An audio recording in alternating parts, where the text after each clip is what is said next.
Oi, gente! Hoje nós vamos estar falando sobre o artigo Edgar Brasil, o fotógrafo e sua memória inventiva. Esse artigo ele foi escrito por Rogério de Silva de Oliveira e Edson Silva. O artigo ele traz uma reflexão sobre o diretor de fotografia Edgar Brasil e busca compreender de que maneira a memória estética desse fotógrafo está ligada ao processo de criação do audiovisual. Edgar sempre esteve ligado à arte de alguma maneira. Em 1920, ele se muda para Minas Gerais para trabalhar com Humberto Mauro. É ali, fotografando Mauro e suas produções, que Edgar começa a sua carreira. Na época ele ainda não possuía habilidade com as câmeras, mas continuou fotografando. Ele é lembrado pela história do cinema brasileiro como o inventor de instrumentos que auxiliavam no manuseio de câmeras e outras máquinas.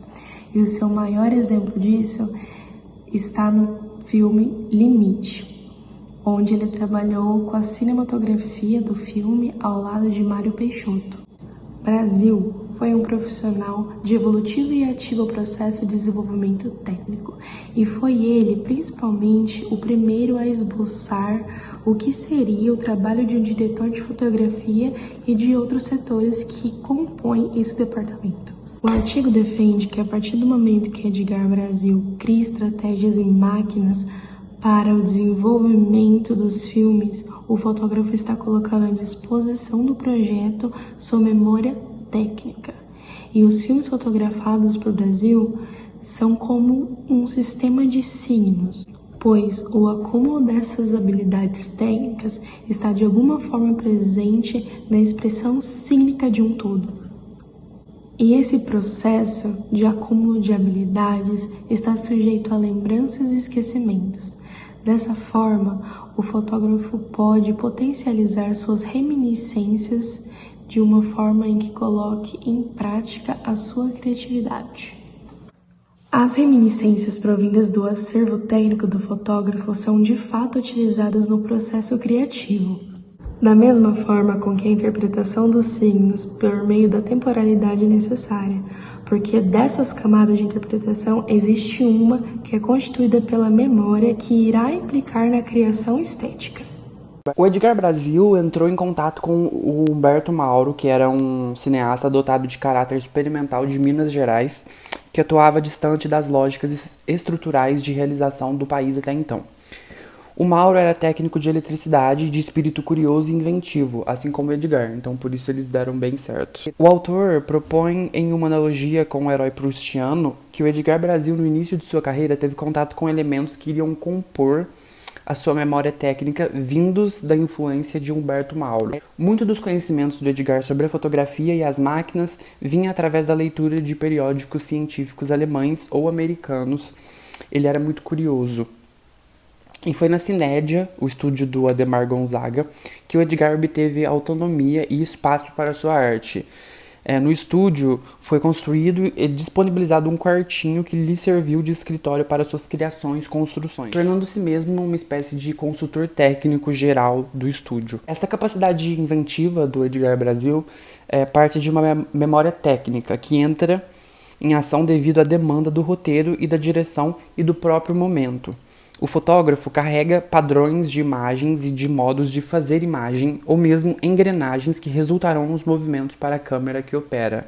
Citando Deleuze sobre Proust e os signos, é que lembrar e criar nada mais são do que dois aspectos da mesma produção. O interpretar, o decifrar, o traduzir constituem o próprio processo de produção. Na realização da sua fotografia, o Edgar Brasil interpreta, decifra e traduz ideias postas em forma de roteiro, de proposições apresentadas pelos diretores e etc. Mecanicamente, há o acionamento e uso de uma memória que se manifesta intrinsecamente no ato de busca por soluções para resolver dados problemas que surgem pelas necessidades do roteiro. Desse modo, compreendemos que a memória não está centrada no objeto mas no sujeito e no fluxo da manipulação e provocação da própria memória.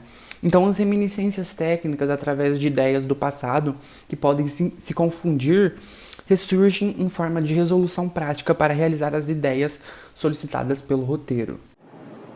A seção Traços de Memória na História preocupa-se em concluir a tese do texto. Ela permite digressões históricas com o propósito de mostrar a consolidação de Edgar Brasil como um fotógrafo de cinema, inclusive com uma citação de Hernani Hefner e Lécio Augusto Ramos, dois pesquisadores que dizem que ele foi o primeiro a ganhar prestígio e a sobreviver dos ganhos dessa profissão no país.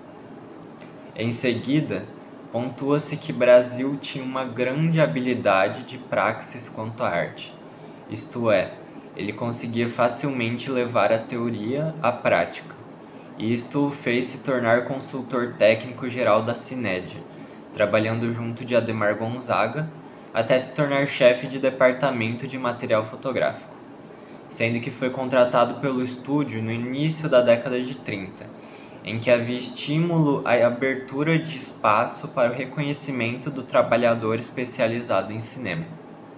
Um de seus trabalhos foi a direção de fotografia de Onde a Terra Acaba, primeiro filme que gravou interiores e que para isso estudou manuais de produção cinematográfica da época. Seu trabalho nesse filme levou ao reconhecimento e defesa de nomes como Octávio Gabus Mendes, que afirmou que Edgar soube se utilizar da limitação brasileira de materiais de cinema através de uma proposta de iluminação expressionista. Contudo, o filme não recebeu boas críticas, já que assim como o filme Limite, era muito experimental para o público da época. Destaca-se que, de acordo com a pesquisa de Hefner e Ramos, desde o começo da produção cinematográfica, exigiu-se que o diretor de fotografia fosse inventivo, o que para os autores pareceu ser a principal contribuição de Brasil enquanto fotógrafo, já que seu interesse por ciência o levava à experimentação com a câmera.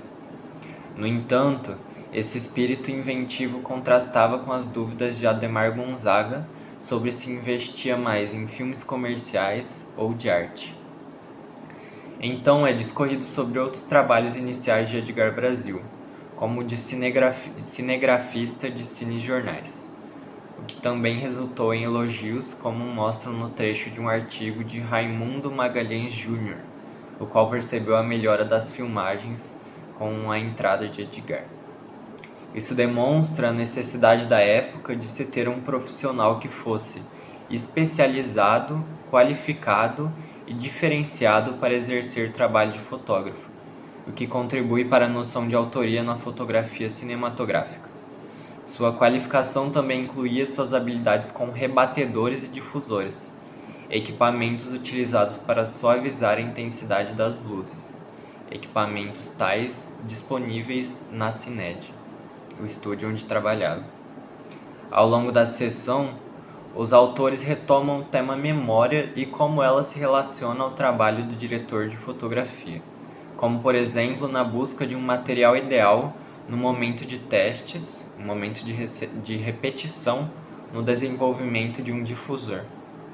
Ao levar essa discussão a um campo filosófico, eles se emprestam do pensamento de Guy Deleuze, sobre como o passado e o presente não são instantes sucessivos em uma linha do tempo, já que o passado se mantém no presente através da lembrança. Nesse sentido, Brasil se aperfeiçoou através de um acúmulo de experiências e de materiais à disposição.